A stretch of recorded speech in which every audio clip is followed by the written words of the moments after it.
Hey guys. Hi. Hi. Hi everyone.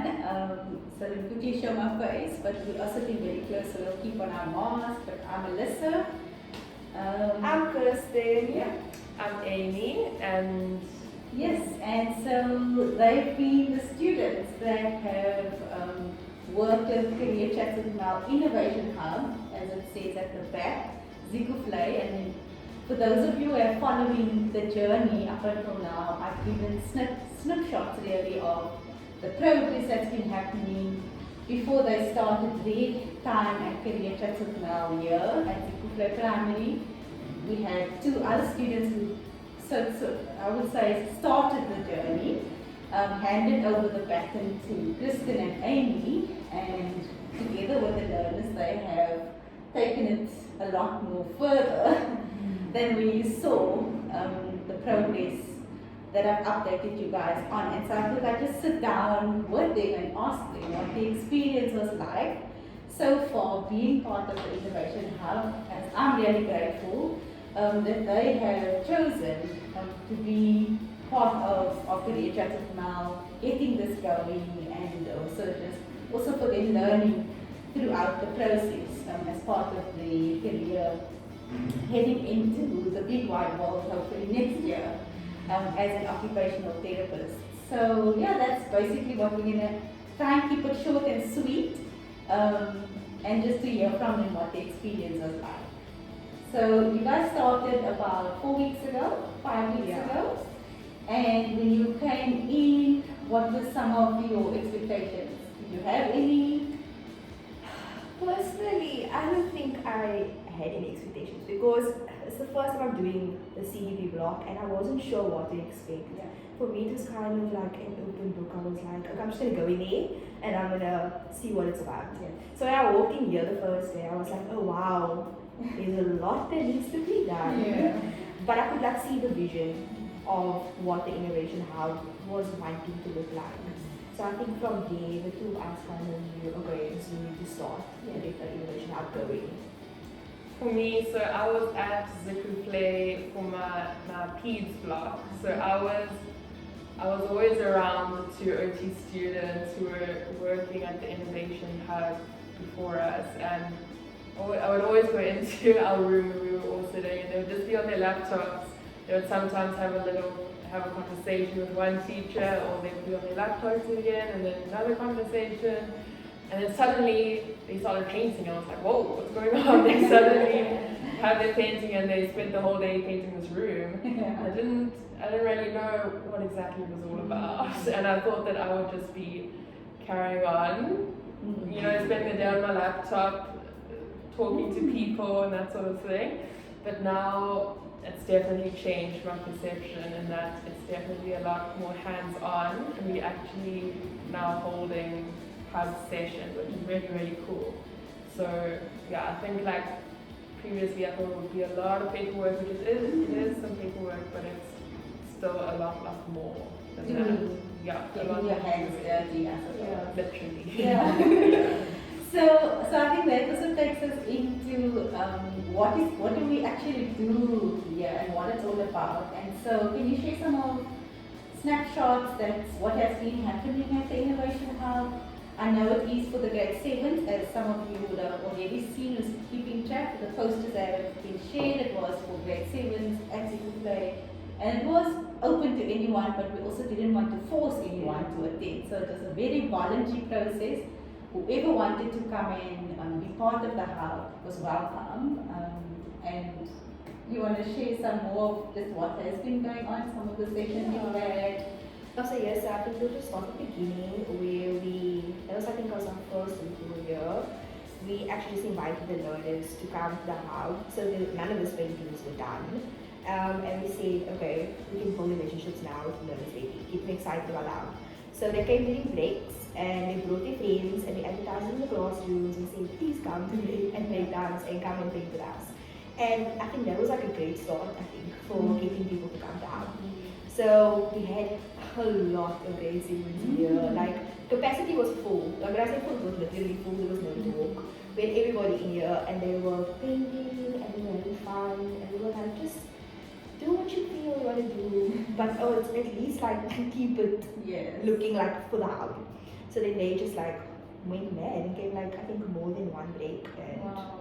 they came to paint to us. That's so cool. And then, so besides the painting that they've come and like helped you guys work and just to keep the place looking like exciting and with all the colors that you're seeing, there's a little bit more of a deeper sense to why we wanted to create a space to have time with the grade 7 learners, and them coming from Zeekoevlei, Lotus River and the surrounding areas. What were some of the things, the key things that they've shared about this context that you know there is a deeper purpose for why we want them to come together? Well, I think to answer your question, my mind just goes immediately to when we had this one session with the grade 7s where we basically took a step back, because previously we were doing things like CV writing and we were like being like, you know, we want to like get you into having a career and having a job and that making money and that sort of thing. But we realized that like the way that they are thinking about their community and how they're thinking about themselves in relation to that community is in a way putting them at a disadvantage in reaching those career dreams and things. So we then took a step back and we were like, okay, let's work on attitude and mindset and like occupational consciousness basically. So we had this problem, it was called a problem posing session, and we were speaking about, we had a picture of these people who look like they're just on the corner of the street and not doing anything, and basically what came up was that there's no one in the community who's saying that like doing drugs and smoking, doing alcohol is wrong. Like there are no role models who are saying this is not good for you, you need to stop doing that. So like that sort of bringing that to awareness was like one place where we started. Yeah, and then Can I add more? yes. And I think also like what came up was like it was like with the one group we had, there was two things that came up where I was like, whoa, that's like they said things that you would hear older generation kind of people say. So like one of it was yes, colored people are lazy. And I was like, wow, because I'm colored, I've definitely heard that before. Like I've heard that not by my generation people or younger, but more from older generation. And it kind of just made me think like, wow, like they are getting, how do you say, not brainwashed, but kind of like what's being told to them is from the older generations and it's being passed down. But they're not really seeing how it's actually different now. Because that's all that they have been surrounded by is what the community is saying or what is being like the ideal of the community. And like how drugs is a big thing and alcohol, but there's no one there like any serial models that are like, that's not how it used to be. Like you don't have to be in that context for the rest of your life. There's bigger things out there. So there was like some things that they said that I was like, I didn't expect the grade 7 to say that, but clearly they know what is going on. And a lot of people don't think that they know. So it's kind of shocking some of the things that they said. And I think that it speaks to like mindset and that being so what we would say entrenched, and so it's a thing that won't be shifted overnight. It won't change just by one session. It's normally a long process that we would have to journey with learners or with whoever we engage with in a similar context. And so what has been some of the ways that you've started to work on that? I know you are currently busy with linking it to some art project, and so how have some of what you've just shared informed the projects that you are busy doing in the hub now? Well, so the art project that we are doing, we started this week actually. Yeah, we started this week. And the theme is called Me and My Landscape, and basically what we are trying to like encourage by doing this is reflecting on what it means for grade 7 learners to be living in the context that they live in, and how that's influencing the things that they do, and basically their futures in a way. So yeah, previously, before, like in the beginning, when there was this thing where we were going to collaborate with the art teacher at the school, but there was a bit of a problem with due dates and what she needed to be done.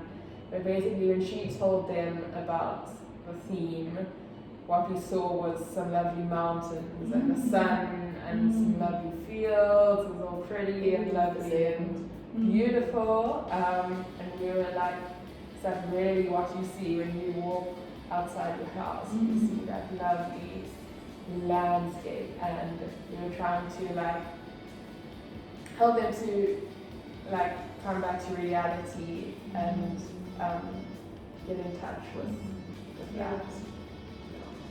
And so I think I was part of just like a little bit of the session today, and I saw pictures, yes, that I haven't known about the surrounding areas. And like the one area, the girl was drawing her flat, and the flowers, I suppose that's probably in front, in part of the area, but the other one chose to draw a police station, because that's probably what's outside of his door when he steps out of his house. And I think it's just for me, I think maybe it's a bigger thing around the conversations that can happen after this exercise. And so the occupational therapy student and the occupational therapist, and we see what people do as important and adds to their health and well-being. And so even just them walking out of their house and what they are seeing, what they get exposed to, the environment impacts on how they either choose to participate in different activities. If, for example, like you were saying, all of what they're seeing is people standing on corners doing jobs, that is the order of the day. That would most likely influence what they end up choosing to do. And so programs like this sort of disrupts that trajectory of life to say, wait, there is something else, or exposing them to, or reminding them constantly, if they come into a space like this, that there is something else other than being in a taxi and doing that sort of work, or perhaps going to drug dealing, or whatever the case may be, or even just the normal things that they're exposed to, like just being a teacher or just a policeman. But there are other things out there. One, I think that's coming to mind. I've asked the learners if they would love to actually meet a real artist, somebody who does it for a living. And the person did come earlier in the year to share as part of the career day. But when I raised the question, would you like for me to share your art that you're busy with that artist, they got excited. And I don't even think that they thought that was a possibility, for us to reconnect them with the real artist that was out there making money with his art. And so I think that's the conversations that can come just from exploring through painting and then just enjoying painting the landscapes and what they're doing. But it just doesn't stop there, I think, for us. We just wanting to take it a step further with the time that we have. And so I'm excited, and I'm very excited for where it goes. And so normally they would now have their block finished next week, and then they pass the baton on to another 2 students again. And we don't know what the next block might entail, where the project may go to. But I think that's the beauty of it, is that we've already committed that the space is going to be led by the learners, somewhat structured, because that is important for children, but we just don't know what the next block might entail. And so we may have to do an update at the end of that block to see how things have unfolded when we get to that point. Is there anything that you would, I think we also just sharing like some of the needs that we still have in our house. Maybe there's somebody who's listening, and we're still thinking of some bean bags that we could use. Thank you so much to those who have donated. I don't know if you want to shout out some names of people that have been so generous already. Shout out to Carol, I'm not sure what her surname is, but Carol, who lives in Deep River, she donated this little bookshop, which is very useful to us. Cool. And Shout out to my friend Shauna. She also related a lot of the books. We got a lot of books from people. Yeah, thank you guys. Thank you so much. It was from also the other groups of students. They also had people donate things. Not sure. We have a lovely carpet that was donated by a colleague. You know who you are. I'm just not sure if you would want us to mention your name, so I'm just going to say a colleague for now. And then also, I think the previous students donated one of the bean bags.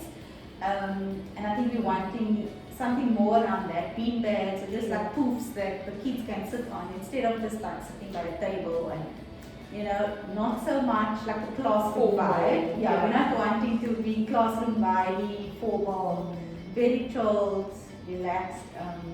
And the books and shout out to Kate and Sai for donating the counter. That's also very useful. Thank you. Yeah, thanks. And then shout out to Miss Tim. She is the art teacher.